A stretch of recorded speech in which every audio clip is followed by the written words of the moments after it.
जितने लोग आ सकते हैं आ जाए।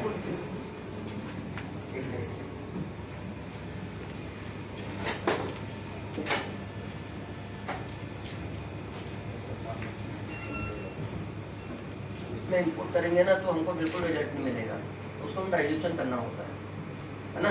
कई चीजें ऐसे कैसे पता चलेगा, अगर एक प्रोटोकॉल बन गया कि इतने में इतना होने के बाद इतने में ही आ जाता है, हमेशा वैसे ही रहेगा। तो क्या होता है, जैसे आप लोग कोई लंबा है कोई छोटा है कोई ऐसा है, तो ये सब इनमें भी केमिकल भी अलग अलग कंपोजिशन में होते हैं। तो हमने क्या किया, पहले इंस्ट्रूमेंट समझ लो, ये है इसका डिटेक्टर जो डिटेक्ट करता है ना। ये जो दिख रहा है स्टील का, ये इसका हार्ट है। ये अगर नहीं होगा तो ये कोई इंस्ट्रूमेंट पूरा बिल्कुल वर्क नहीं करेगा, कोई मतलब का नहीं। और ये कई टाइप्स के होते हैं, इसको बोलते हैं कॉलम, है ना। और ये कई टाइप के कॉलम होते हैं अलग अलग, और इसका नाम है C18 कॉलम, ठीक है। और अलग अलग कॉलम अलग अलग, जैसे आपको कार्बोहाइड्रेट अगर निकालना है किसी प्लांट में, उसके लिए अलग कॉलम होते हैं।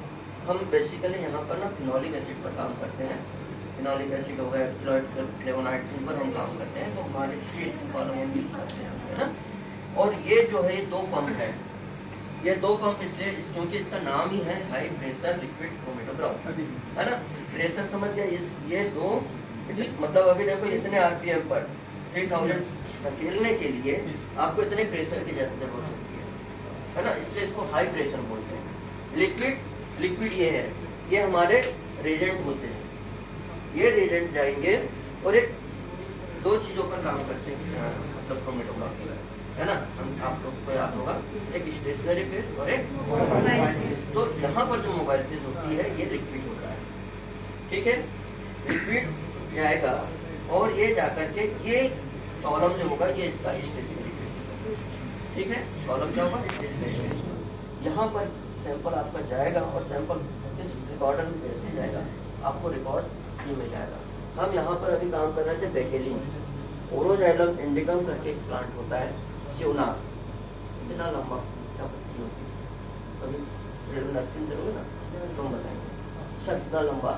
तो उसकी जो रूट होती है वो रूट होती है 10 मूला। 10 मूला मतलब 10 प्रकार की मूल से बना हुआ अरिस्ट, आप फार्मेसी वाले आप ज्यादा अच्छे जानते हैं ना। तो उसमें से एक स्पीसीज है शिवनार। उसमें हम देख रहे हैं, हमने हमारे जुडिक्शन में 3 स्टेट आते हैं, महाराष्ट्र, मध्य प्रदेश और छत्तीसगढ़। इन सब जंगलों पर हम काम करते हैं।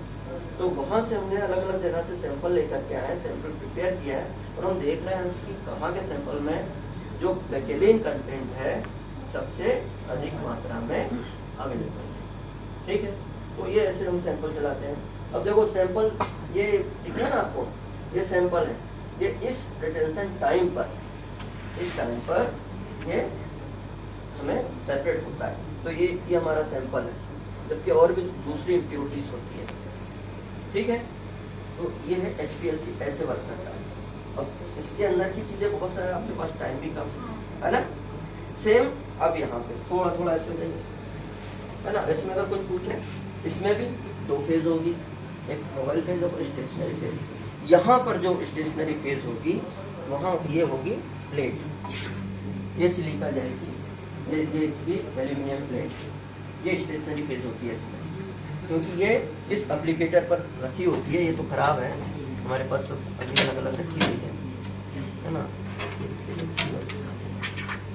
इस पर हम एप्लीकेट करते हैं, जितना म्यूएल अप्लाई करना होता है हम यहाँ से इतना म्यूएल पर काम कर रहे हैं, थोड़ा थोड़ा अमाउंट पर, है ना। अब ये देख लो पीछे, और ये इस तरीके से हम इस पर एप्लीकेट करते हैं, फिर इसको सॉल्वेंट में डिप करते हैं, है ना।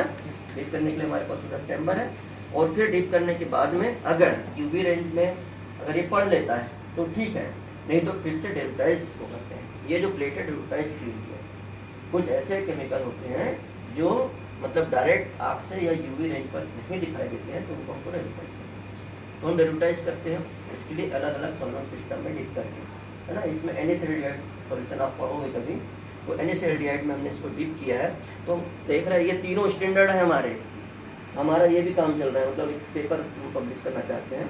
तो इसमें एक ही मोबाइल फेज में 2-3 स्टैंडर्ड कैसे सेपरेट है ना। पेपर अगर वो करने के लिए, तो ये हम देखो इसमें अलग अलग है। ये जो सबसे नीचे वाली आपको ट्रैक दिख रहा होगा ना, ये है आपका ओलियोनिलिक एसिड, इसके ऊपर है बेटुलिनिक एसिड और इसके ऊपर है आपका बीटा साइटोस्टेरॉल।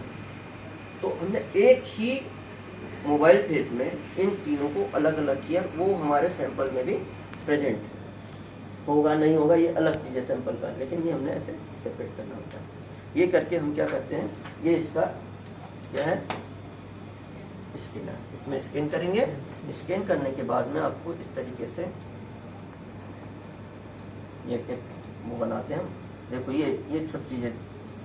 अब क्या होता है, फिंगरप्रिंट कौन पूछा था, फिंगरप्रिंट में क्या हुआ, आपने इसको सारा बनाया और उसके बाद में